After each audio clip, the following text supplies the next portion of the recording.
you'll see on the left-hand side is steam engine number 712. This engine was built in 1903 by the Baldwin Locomotive Works of Philadelphia, originally for the Atlantic Coastline Railroad. The 712 was bought by the Rockton and Ryan second-hand in the 1920s. But sadly, the railroad crews didn't like running it very much because it rode rough, so it was more often than not the backup engine. Despite residing on museum property, the engine is privately owned, and sadly her owner seems content to let her rust.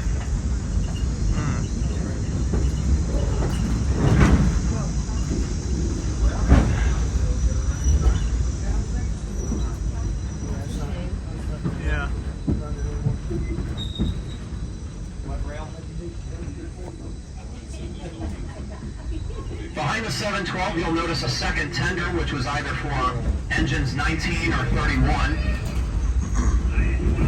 You'll see a couple of small diesel engines, some maintenance of way equipment, and a refrigerated boxcar, as well as a side dump gondola car.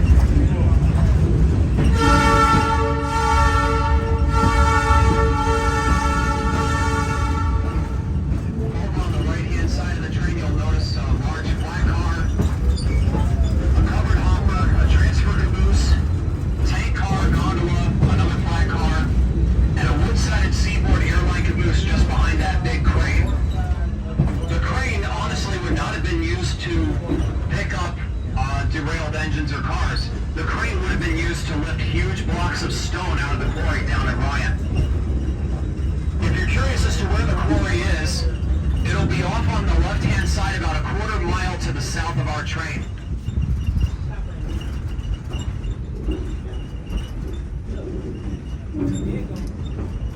Okay. I'm starting to see a few hands go up.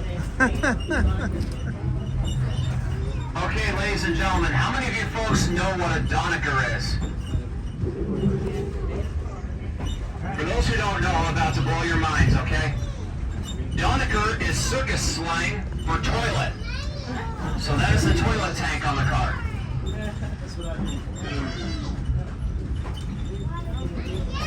Now these cars were bought at auction by the museum in 2017 when Ringling Brothers initially discontinued the circus. From what I understand, Ringling Brothers is back in business, but they're a roadshow only.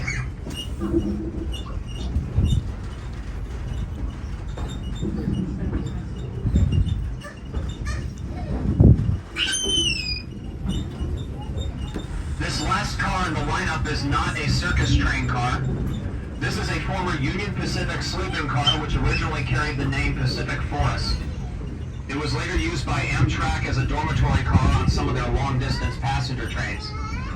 We had plans to either make it a first-class car or use it as part of the display train at Rockton Station.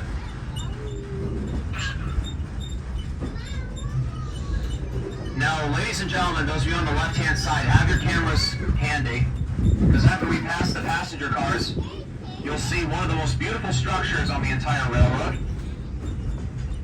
Wow. This is the Greenbrier School. This structure was built in 1941 out of Winnsboro blue granite, which the railroad proudly hauled. It served the Fairfield County School District for about 40 years until it was decommissioned in 1981. For the last decade or so, it has become a private residence. A music teacher who works for the University of South Carolina lives here, and he runs his own side business making tuning pegs for violins and cellos. Also, notice the stone retaining wall around the school. All of the stones in there are packed by hand. Each one goes together like a puzzle piece. There's no order or filler or anything.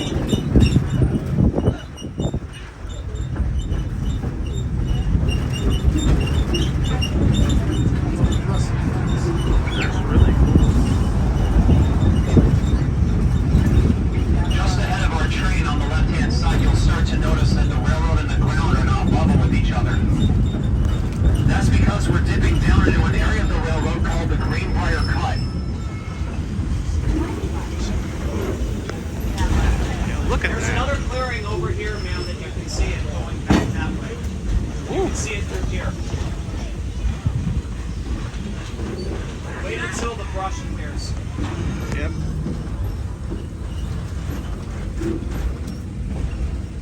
clearing alone looks nice though. Yeah. There it is. It looks like they got a smoker over there in that little open area. Yeah, it is.